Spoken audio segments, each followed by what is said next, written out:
north central Texas until 1 p.m. Central Daylight Time.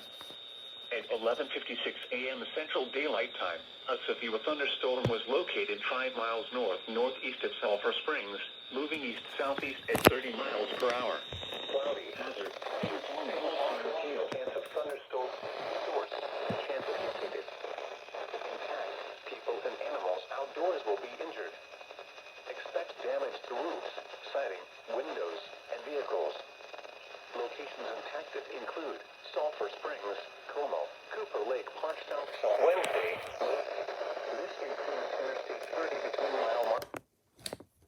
2. The storm has a history of producing large hail. Seek shelter now inside a sturdy structure and stay away from windows. Heavy rainfall is occurring with this storm and may lead to flash flooding. Do not drive your vehicle through flooded roadways.